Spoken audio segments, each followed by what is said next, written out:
사무엘기야 14장입니다. 왕의 마음이 압살롬에게로 쏠리는 것을 스루야의 아들 요압이 알았다. 요압이 드고아로 사람을 보내어 거기에서 슬기로운 여인 한 사람을 데리고 와서 부탁하였다. 그대는 조상당한 여인처럼 행동하시오. 몸에는 상복을 입고 머리에는 기름도 바르지 말고 이미 오랫동안 죽은 사람을 애도한 여인처럼 꾸민 다음에 임금님 앞으로 나아가서 내가 일러주는 대로 호소하시오.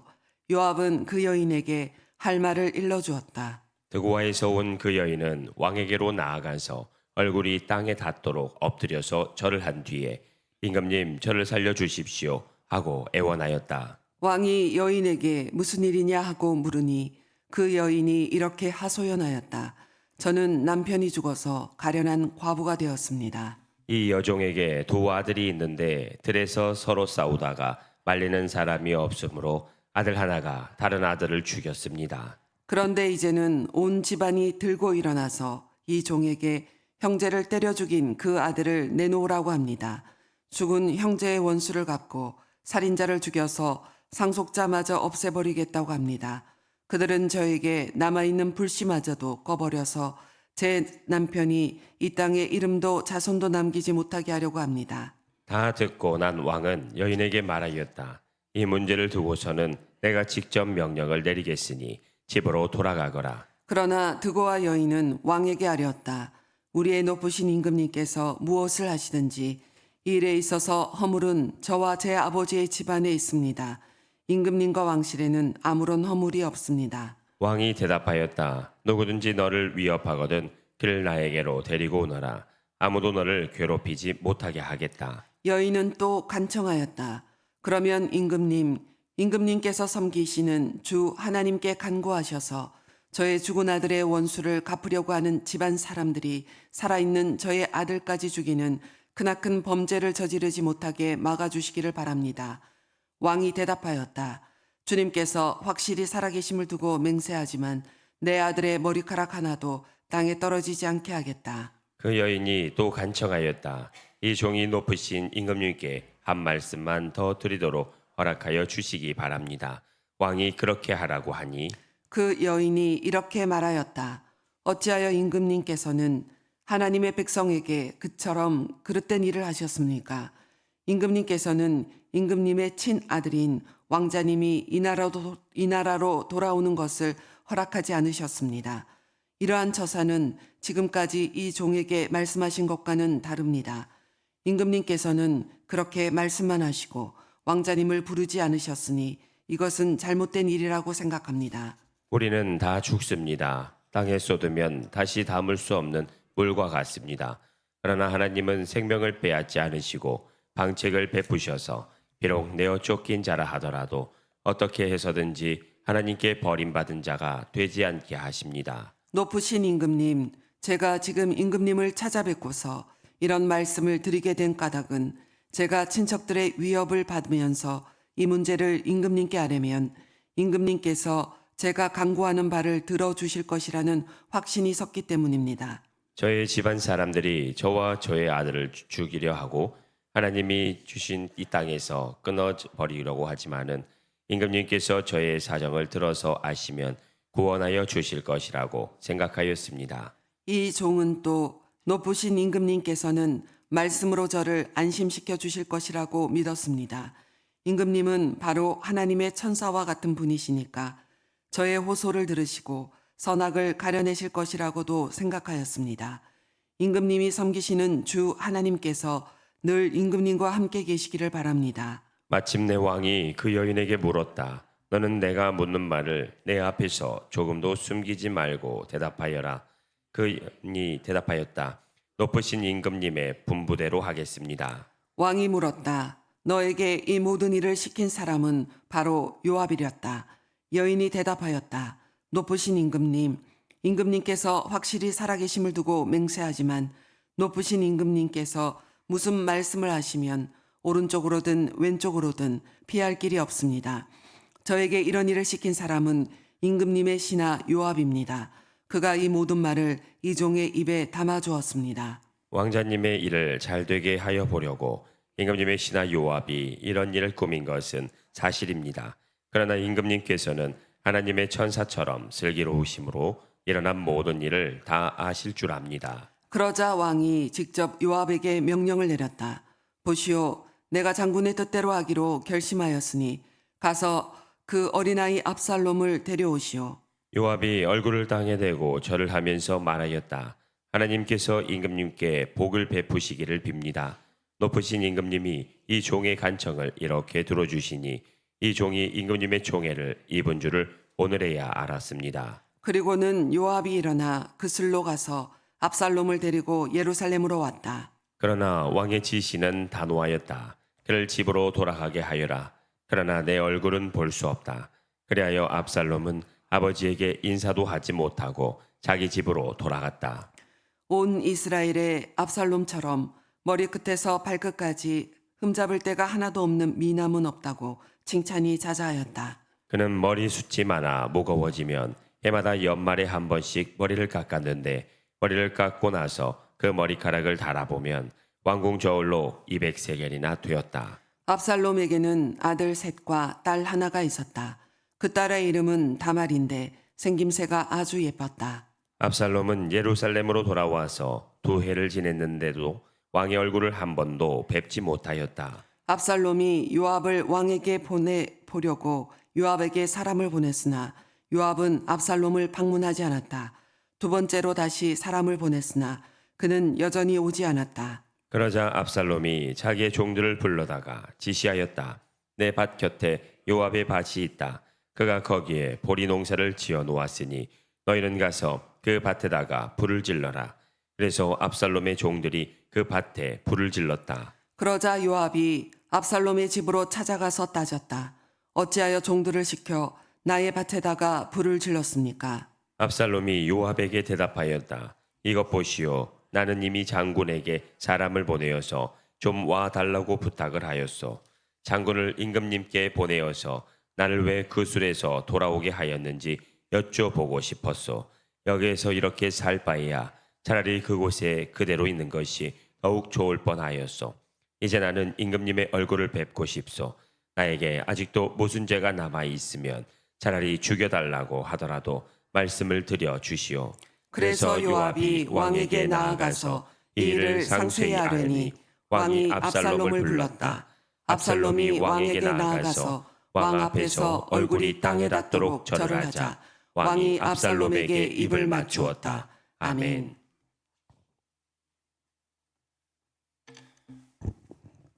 15장. 그뒤에 압살롬은 자기가 탈 수레와 말 여러匹을 마련하고 호위병도 10명이나 거느렸다. 그리고 압살롬은 아침마다 일찍 일어나서 성문으로 들어가는 길가에 서 있곤 하였다. 그러다가 소송할 일이 있어서 판결을 받으려고 왕을 찾아오는 사람이 있으면 압살롬은 그를 불러서 어느 성읍에서 오셨느냐고 묻곤 하였다. 그 사람이 자기의 소속 지파를 밝히면 압살롬은 그에게 듣고 보니 다 옳고 정당한 말이지만 그 사정을 대신 말해줄 사람이 왕에게는 없소 하고 말하였다. 압살롬은 늘 이런 식으로 말하곤 하였다. 더욱이 압살롬은 이런 말도 하였다. 누가 나를 이 나라의 재판관으로 세워주기만 하면 누구든지 소송 문제가 있을 때에 나를 찾아와서 판결을 받을 수가 있을 것이고 나는 그에게 공정한 판결을 내려줄 것이요. 또 누가 가까이 와서 엎드려서 절을 하려고 하면 그는 손을 내밀어서 그를 일으켜 세우고 그의 뺨에 입을 맞추곤 하였다. 압살롬은 왕에게 판결을 받으려고 오는 모든 이스라엘 사람에게 이런 식으로 하였다. 압살롬은 이렇게 하여 이스라엘 사람들의 마음을 사로잡았다. 이렇게 4해가 지났을 때 압살롬이 왕에게 아뢰었다. 제가 주님께 서원한 곳이 있으니 헤브론으로 내려가서 저의 서원을 이루게 하여 주십시오. 이 종이 시리아의 그술에 머물 때에 주님께서 저를 다시 예루살렘으로 돌려보내 주시기만 하시면 제가 헤브론으로 가서 주님께 예배를 드리겠다고 서원을 하였습니다. 왕이 그에게 평안히 다녀오라고 허락하니 압살롬은 곧바로 헤브론으로 내려갔다. 그러나 압살롬은 이스라엘의 모든 지파에게 첩자들을 보내서 나팔 소리가 나거든 압살롬이 헤브론에서 왕이 되었다 하고 외치라고 하였다. 그때 200명이 압살롬과 함께 예루살렘에서 헤브론으로 내려갔다. 그들은 손님으로 초청받은 것일 뿐이며 압살롬의 음모를 전혀 알지 못한 채로 그저 따라가기만 한 사람들이다. 압살롬은 또 사람을 보내어서 다윗의 참모이던 길로 사람 아히도벨을 그의 성읍인 길로에서 올라오라고 초청하였다. 아히도벨은 길로에서 정규적인 제사 일을 맡아 보고 있었다. 이렇게 반란 세력이 점점 커지니 압살롬을 따르는 백성도 점점 더 많아졌다. 전령 한 사람이 다윗에게 와서 보고하였다. 이스라엘 백성의 마음이 모두 압살롬에게로 기울어졌습니다. 그러자 다윗은 예루살렘에 있는 모든 신하에게 말하였다. 서둘러서 모두 여기에서 도망가자. 머뭇거리다 가는 아무도 압살롬의 손에서 살아남지 못할 것이다. 어서 이곳을 떠나가자. 그가 곧 와서 우리를 따로잡으면 우리에게도 재앙이 입히고 이 도성도 칼로 칠 것이다. 왕의 신하들이 왕에게 대답하였다. 모든 일은 임금님께서 결성하신 대로 하시기 바랍니다. 이 종들은 그대로 따르겠습니다. 왕은 왕궁을 지킬 후궁 10명만 남겨두고 온 가족을 거느리고 예루살렘을 떠났다. 왕이 먼저 나아가니 모든 백성이 그의 뒤를 따라 나섰다. 그들은 먼 궁에 이르자 모두 멈추어 섰다. 왕의 신하들이 모두 왕 곁에 서 있는 동안에 모든 그렛 사람과 모든 블렛 사람이 왕 앞으로 지나가고 가드에서부터 왕을 따라온 모두 가드 군인 600명도 왕 앞으로 지나갔다. 왕이 가드 사람 이때에게 말하였다. 어찌하여 장군은 우리와 함께 가려 하오. 돌아가 있다가 새 왕을 모시고 지내도록 하시오. 장군은 외국인이기도 하고 장군의 본 고장을 두고 보더라도 쫓겨난 사람이니 그렇게 하시오. 장군이 온 것이 바로 엊그제와 같은데 오늘 내가 그대를 우리와 함께 떠나게 하여서야 되겠소. 더구나 나는 지금 정처 없이 떠나가는 사람이 아니오. 어서 장군의 동족을 데리고 돌아가시오. 주님께서 은혜와 진실하심으로 장군과 함께 계셔 주시기를 바라오. 그러나 이때는 왕에게 대답하였다. 주님께서 확실히 살아계시고 임금님께서도 확실히 살아계심을 두고 맹세합니다만 그럴 수는 없습니다. 임금님께서 가시는 곳이면 살든지 죽든지 이 종도 따라가겠습니다. 그러자 다윗이 이때에게 말하였다. 그러면 먼저 건너가시오. 그리하여 가드 사람 이때도 자기의 부하들과 자기에게 딸린 아이들을 모두 거느리고 건너갔다. 이렇게 해서 다윗의 부하들이 모두 그의 앞을 지나갈 때에 온 땅이 울음바다가 되었다. 왕이 기드론 시내를 건너가니 그의 부하도 모두 그의 앞을 지나서 광야 쪽으로 행군하였다. 그런데 그곳에는 하나님의 언약궤를 메고 온 모든 네일 사람과 함께 사독도 와 있었다.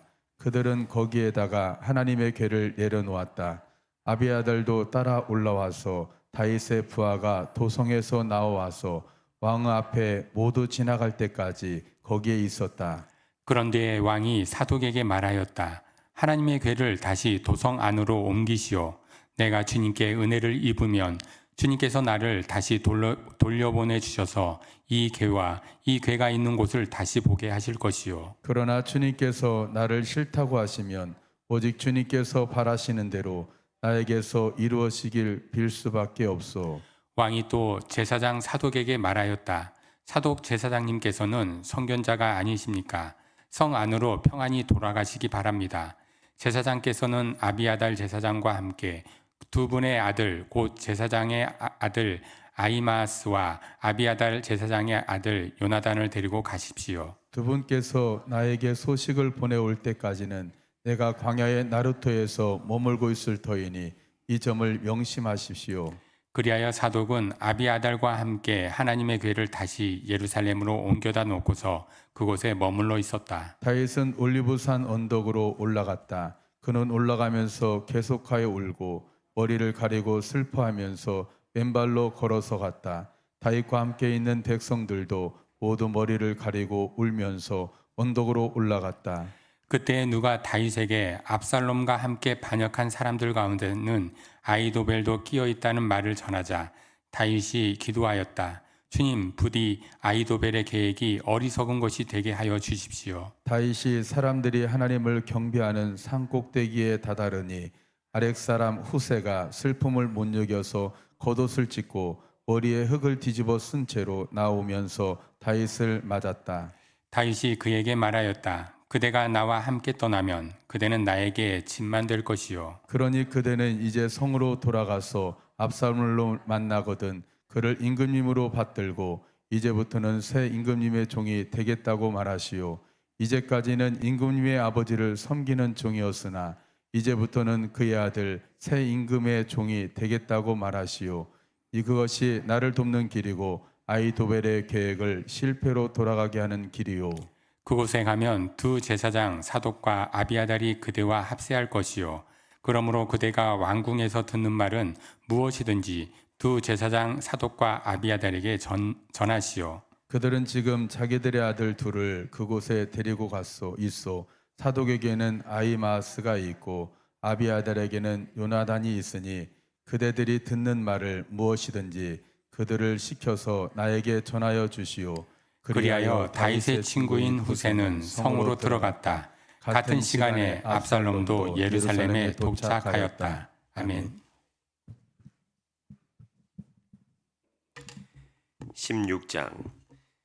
다윗이 산 꼭대기에서 떠난 지 얼마 안 되어서 무비보셋의 하인 시바가 와서 그를 맞이하였다. 시바는 나귀 2마리의 안장을 얹고 그 위에다가 빵 200개와 건포도 뭉치 100덩이와 여름과일 100개와 포도주 한 가죽 부대를 싣고 왔다. 왕이 시바에게 물었다. 내가 무엇 때문에 이것을 가지고 왔느냐? 시바가 대답하였다. 이 나귀들은 임금님의 가족들이 타고 빵과 여름 과일은 신하들이 먹고 포도주는 누구나 광야에서 기진할 때에 마시고 이렇게 하시라고 가져왔습니다. 왕이 또 물었다. 그런데 내가 섬기는 상전의 손자는 지금 어디에 있느냐? 시바가 왕에게 대답하였다. 그는 지금 예루살렘에 머물러 있습니다. 그제야 이스라엘 사람이 자기 할아버지의 나라를 자기에게 되돌려 준다고 생각하고 있습니다. 왕이 시바에게 말하였다. 무비보셋의 재산을 내가 모두 가져라. 시바가 대답하였다. 임금님의 은혜에 감사드립니다. 언제나 임금님의 은총을 입는 몸이 되기를 바랍니다. 다윗 왕이 바후림 마을에 가까이 이르렀을 때에 갑자기 어떤 사람이 그 마을에서 나왔는데 그는 사울 집안의 친척인 게라의 아들로서 이름은 시므이였다. 그는 거기에서 나오면서 줄곧 저주를 퍼부었다. 다윗 왕의 모든 부하와 모든 용사가 좌우에 서서 왕을 호위하고 가는데도 그는 다윗과 그의 모든 신하에게 계속하여 돌을 던졌다. 시므이가 다윗을 저주하여 말하였다. 영영 가거라. 이 피비린내 나는 살인자야. 이 불안당 같은 자야. 내가 사울의 집안 사람을 다 죽이고 그의 나라를 차지하였으나 이제는 주님께서 그 피값을 모두 너에게 갚으신다. 이제는 주님께서 이 나라를 너의 아들 압살롬의 손에 넘겨주셨다. 이런 형벌은 너와 같은 살인자가 마땅히 받아야 할 재앙이다. 그러자 스루야의 아들 아비새가 왕에게 아뢰었다. 죽은 개가 높으신 임금님을 저주하는데 어찌하여 그냥 보고만 계십니까? 제가 당장 건너가서 그의 머리를 잘라버리겠습니다. 왕은 대답하였다. 수르야의 아들아, 나의 일에 너희가 왜 나서느냐? 주님께서 그에게 다윗을 저주하라고 분부하셔서 그가 저주하는 것이라면 그가 나를 저주한다고 누가 그를 나무랄 수 있겠느냐? 그런 다음에 다윗이 아비새와 자기의 모든 신하에게 말하였다. 생각하여 보시오. 나의 몸에서 태어난 자식도 나의 목숨을 노리고 있는데 이러한 때에 하물며 저 베냐민 사람이야 더 말해 무엇하겠소. 주인께서 그에게 그렇게 하라고 시키신 것이니 그가 저주하게 내버려 두시오. 혹시 주님께서 나의 이 비참한 모습을 보시고 오늘 시므이가 한 저주 대신에 오히려 나에게 좋은 것으로 갚아주실지 누가 알겠소. 다윗과 그 부하들은 계속하여 길을 갔다. 그래도 시므이는 여전히 산비탈을 타고 다윗을 따라오면서 저주하며 그 곁에서 돌을 던지고 흙먼지를 뿌렸다. 왕과 그를 따르는 온 백성이 요단강에 이르렀을 때에 그들은 매우 지쳤으므로 거기에서 쉬면서 귀운을 되찾았다. 압살롬은 그를 따르는 이스라엘 백성의 큰 무리를 거느리고 예루살렘으로 입성하였으며 아히도벨도 그와 함께 들어왔다. 그때 다윗의 친구인 아렉 사람 후세가 압살롬을 찾아와서 압살롬을 보고 임금님 만세, 임금님 만세 하고 외쳤다. 그러자 압살롬이 후세에게 물었다. 이것이 친구를 대하는 그대의 우정이요. 어찌하여 그대는 그대의 친구를 따라서 떠나지 않았소? 후세가 압살롬에게 대답하였다. 그렇지 않습니다.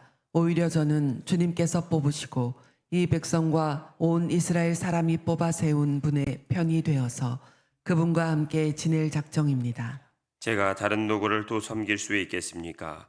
당연히 부왕의 아드님을 섬겨야 하지 않겠습니까? 그러므로 제가 부왕을 섬긴 것과 같이 이제는 임금님을 섬기겠습니다. 압살롬이 아이도벨에게 물었다. 이제 우리가 무슨 일부터 해야 될지 의견들을 내어 보시오. 아이도벨이 압살롬에게 말하였다. 부왕이 왕궁을 지키라고 남겨둔 후궁들과 동침하십시오. 이렇게 임금님께서 부왕에게 미움을 받을 일을 하였다는 소문을 온 이스라엘이 들으면 임금님을 따르는 모든 사람이 더욱 힘을 낼 것입니다. 그리하여 사람들이 옥상 위에 압살롬이 들어갈 장막을 차려주니 온 이스라엘이 보는 앞에서 압살롬이 자기 아버지의 후궁들과 동침하였다. 사람들은 아이도벨이 베푸는 모략은 무엇이든지 마치 하나님께 여쭈어서 받은 말씀과 똑같이 여겼다. 다윗도 그러하였지만 압살롬도 그러하였다. 아멘. 17장 아이도벨은 압살롬에게 또 이와 같이 말하였다. 부디 내가 12,000명을 뽑아서 출동하여 오늘 밤으로 당장 다윗을 치쫓도록 허락하여 주십시오. 그가 지쳐서 힘이 없을 때에 내가 그를 덮쳐서 겁에 질리게 하면 그를 따르는 모든 백성이 달아날 것입니다. 그때 내가 왕만을 쳐서 죽이면 됩니다. 그렇게만 되면 내가 온 백성을 다시 임금님께로 돌아오게 할 수 있습니다. 아내가 남편에게 돌아오듯이 백성이 그렇게 임금님께로 돌아올 것입니다. 임금님께서 노리시는 목숨도 오직 한 사람의 목숨입니다.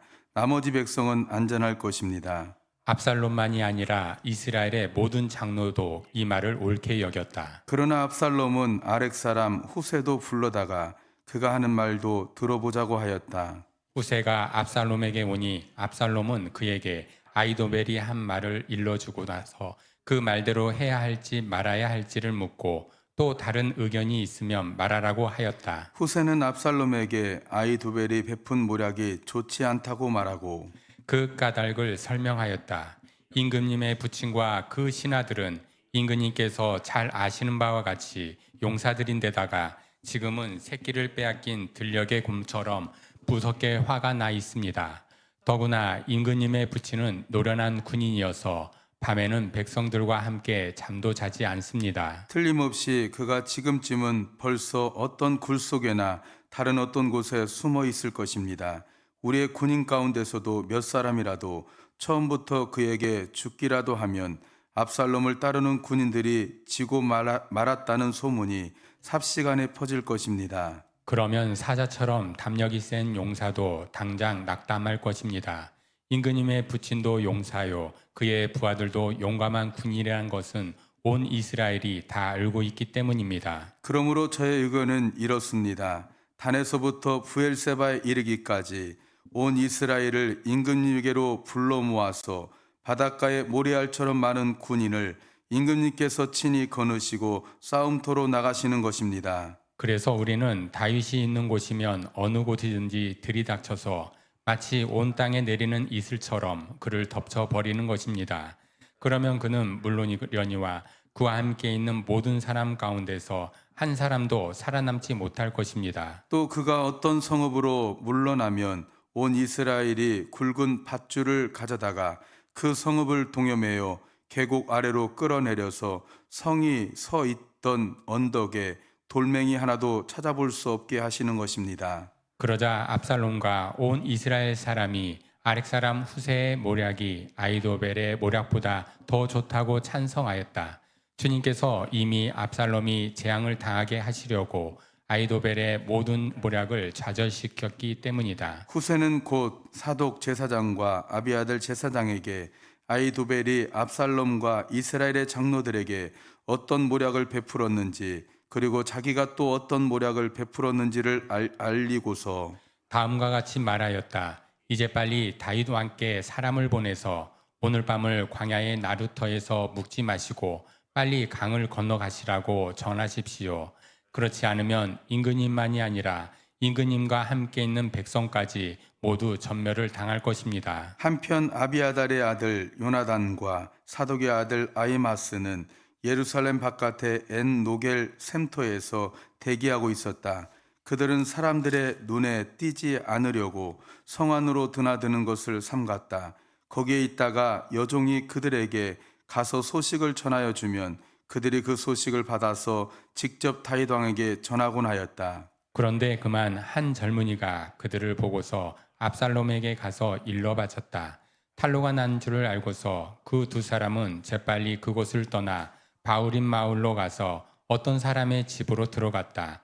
그 집 마당에는 우물이 있었는데 그들은 그 속으로 내려갔다. 그 집 여인은 덮을 것을 가져다가 우물 아귀에 펴놓고 그 위에 찌는 보리를 널어 놓아서 아무도 눈치를 채지 못하게 하였다. 압살롬의 종들이 그 집으로 들어와서 그 여인에게 물었다. 아히마스와 요나단이 어디 있느냐? 그 여인이 그들에게 대답하였다. 그들은 방금 저 강을 건너갔습니다.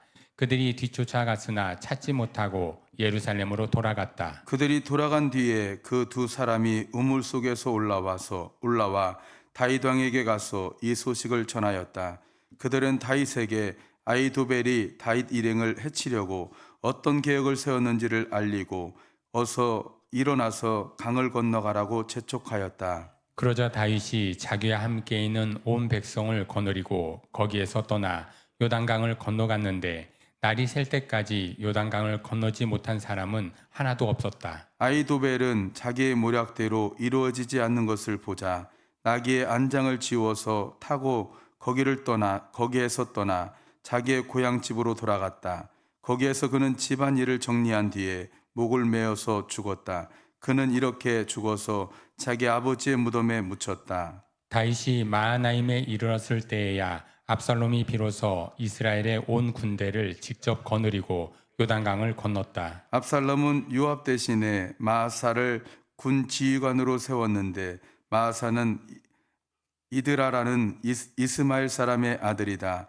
이드라는 나하스의 딸 아비갈과 결혼하여 마아사를 낳았는데 아비갈은 요압의 어머니 수루야의 여동생이다. 이렇게 온 이스라엘과 압살롬이 길르앗 땅에 진을 쳤다. 다윗이 마하나임에 다다르니 암논 족속의 도성 나빠에서 나하스의 아들 소비가 찾아오고 노두발에서는 암미아들의 아들 마길이 찾아오고 노글림에서는 길리앗 사람 바르실레가 찾아왔다. 그들이 침대와 이부자리와 대야와 질그릇도 가지고 오고 밀과 보리와 밀가루와 볶은 곡식과 콩과 팥과 볶은 씨도 가지고 왔다. 그들은 그 많은 사람이 광야에서 굶주리고 지치고 목말랐을 것이라고 생각하고서 꿀과 버터와 양고기와 치즈도 가져다가 다윗과 그를 따르는 사람들에게 주었다. 아멘.